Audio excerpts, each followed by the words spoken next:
அஸ்ஸலாமு welcome to Sheikh dreams world. இன்றைக்கி நம்மளோட சேனலில் என்ன பார்க்க போகிறோம் அப்படின்னு பார்த்தீங்கன்னா, ஒரு சூப்பரான பாவக்காய் தொக்குங்க. இது வந்து கசப்பே இருக்காது, எல்லாருமே வீட்டில் சாப்பிட்லாம்.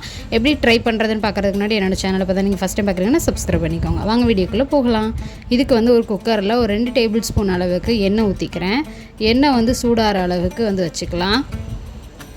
இப்போ எண்ணெய் சூடானதுக்கப்புறம் கொஞ்சமாக வந்து கடுகு சேர்த்துக்கிறேன். கடுகு பொரிஞ்சதுக்கப்புறம் ஒரு பெரிய வெங்காயத்தை பொடிசு அந்த மாதிரி கட் பண்ணி வச்சுருந்தேன், அதையும் வந்து சேர்த்துக்கலாம். ஒரு அரை தக்காளி பழத்தை கட் பண்ணி இந்த மாதிரி பொடிசாக சேர்த்துக்கிறேன். அப்புறம் கொஞ்சமாக கருவேப்பிலை, அப்புறம் வந்து சின்ன பாவக்காவாக எனக்கு 2 பாவக்காய் போதும் அப்படின்றனால அதை விதையெல்லாம் நீக்கிட்டு இந்த மாதிரி குட்டி குட்டி பீஸாக கட் பண்ணிக்கிறேன். இதில் கொஞ்சமாக வந்து மஞ்சத்தூள் ஆட் பண்ணிக்கிறேன். இந்த பாவக்காய் தொக்குக்கு தேவையான உப்பு வந்து இப்பயே சேர்த்துக்கிறேன்.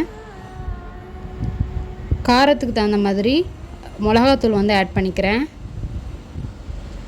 இதை வந்து நல்லா வந்து எண்ணெயில் பரட்டி விட்டுக்கலாம். நம்ம குக்கரில் தான் வேக வைக்க போகிறோம் அப்படின்றனால இது வந்து எல்லா காயுமே ஒன்றா போட்டால் போதும். தக்காளி வெங்காயம்லாம் வேகாமலே நான் போட்டேனே அப்படின்னு நீங்கள் பார்க்கலாம். இப்போ வந்து புளி வந்து ஒரு கொட்டைப்பாக்குன்னு சொல்லுவாங்கள்ல, அந்த அளவுக்கு புளியை ஊற வச்சு அதை வந்து நான் கரைச்சி இந்த மாதிரி ஊற்றிக்கிறேன். ஒரு 1/4 கிளாஸ் அளவுக்கு புளி தண்ணியை ஊற்றிட்டு நல்லா மிக்ஸ் பண்ணி உப்புலாம் கரெக்டாக இருக்கான்னு செக் பண்ணிவிட்டு குக்கர் மூடி போட்டு கரெக்டாக ஒரு 2-3 விசில் வச்சு எடுத்தீங்க அப்படின்னா சூப்பரான பாவக்காய் தொக்கு ரெடி ஆயிடுச்சு பாருங்கள்.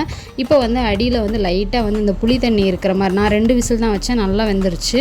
கீழே வந்து தண்ணி இருக்கு இல்லையா, அதை வந்து நல்லா வத்துறதுக்கு அடுப்பை வந்து ஆன் பண்ணி வச்சுட்டு லோ ஃப்ளேம்லேயே வச்சுட்டு நல்லா வதக்கி விட்டோம் அப்படின்னா அந்த புளி தண்ணியிலே நல்லா வெந்து இன்னும் சுருண்டு வரும்.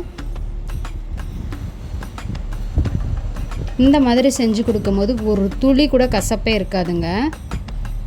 இப்போ பார்த்தீங்கன்னா தண்ணி ஃபுல்லாக வந்து அப்படியே இருத்து நல்லா வந்து அதிலே பெரட்டி சுருண்டு வரும். ரொம்ப சீக்கிரமே செய்யக்கூடிய ஒரு பாவக்காய் தொக்கு தான். அவ்வளோதான், நல்லா வந்து சுருண்டு வந்துருச்சு. இந்த டைமில் வந்து நான் சர்வ் பண்ணிடலாம் ஒரு பவுலில் வச்சு. இந்த வீடியோ உங்களுக்கு பிடிச்சிருக்குன்னு நினைக்கிறேன். மறக்காமல் என்னோடய சேனலை சப்ஸ்கிரைப் பண்ணி பக்கத்தில் இருக்க பெல் ஐகானை கிளிக் பண்ணிக்கோங்க. Bye friends.